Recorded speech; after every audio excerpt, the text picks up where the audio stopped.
Hello and welcome back to MMA Hub. Today we're going to be talking about Jon Jones and his return to his dream weight class.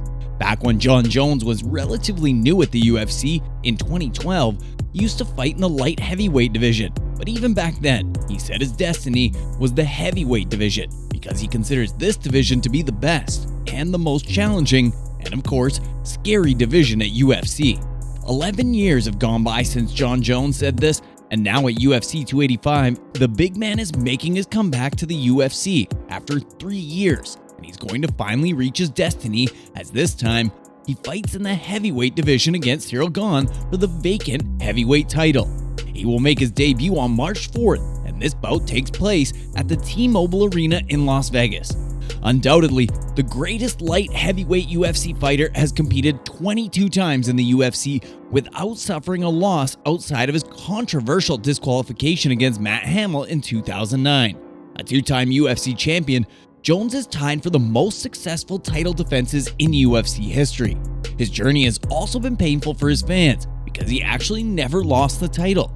He was always stripped of it, and it happened on 3 different occasions.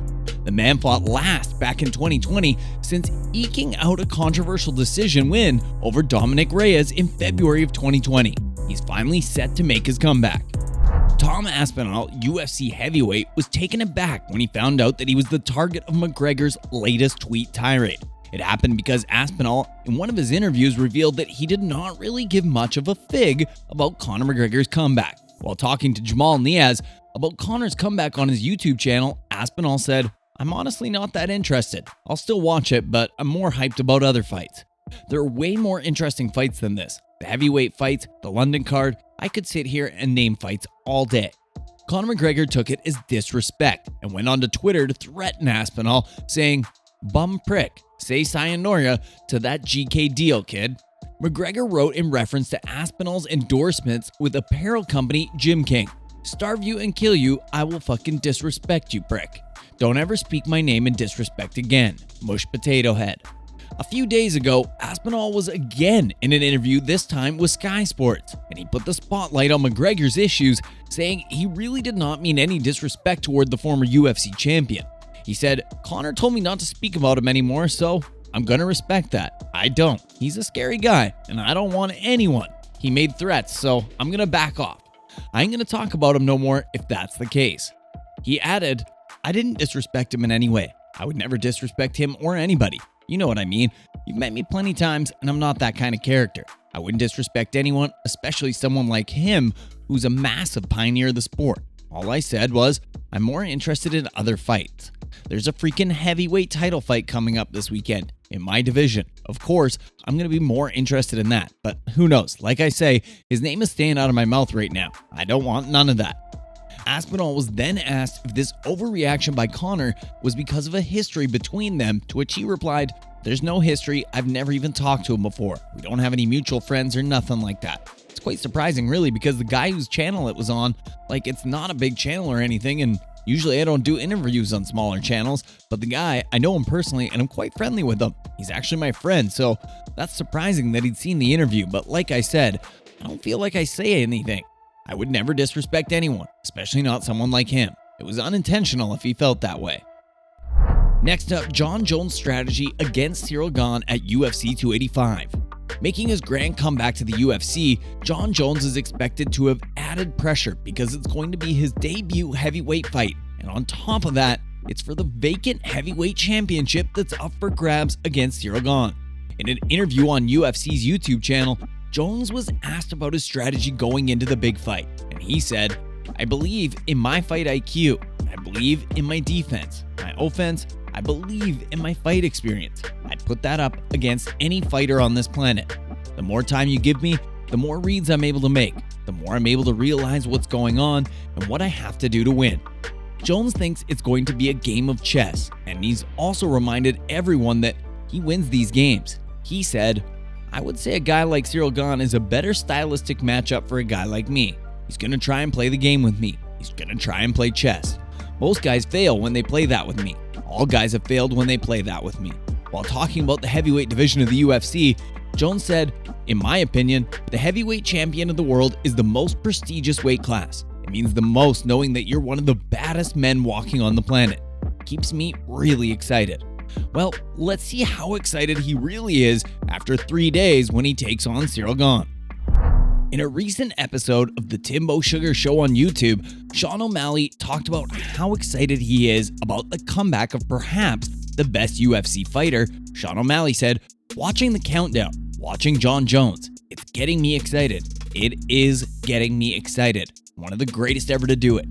It's so weird because he just finds a way to win. He's so good everywhere, but he's not the best. He's not the best kickboxer, he's not the best wrestler, he's not the best jiu-jitsu. But he's really fucking good everywhere, and he just finds ways to win." He was asked to predict his winner in this bout, and O'Malley said, "Jon Jones is better at finding ways to win. He's a winner, dude. He just finds ways to win, and I think he's gonna find a way to beat Cyril."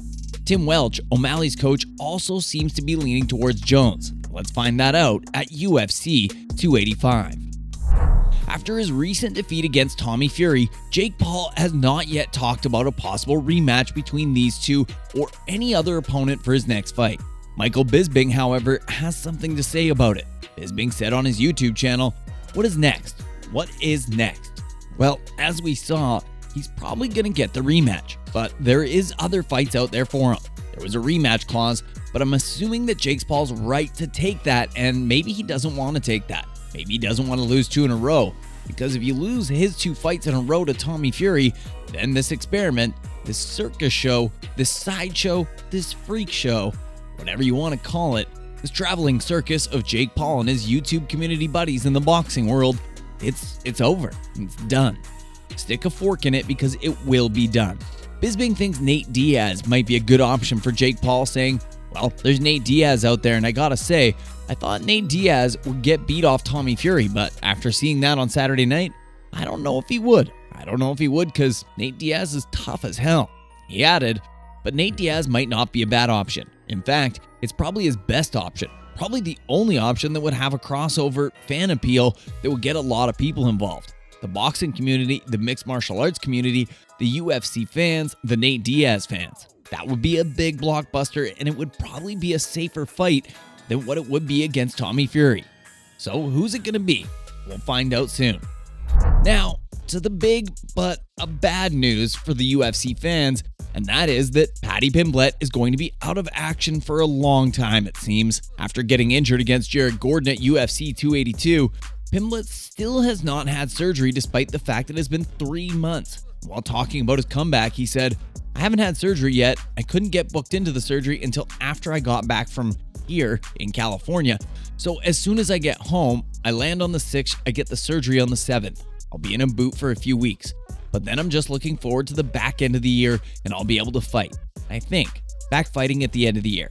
Well, talking about the state of the injury, he said this, "I think it was a little bit of wear and tear on it already. When they looked at it properly, they said on the scan there was a bit of cartilage floating about that they need to take out.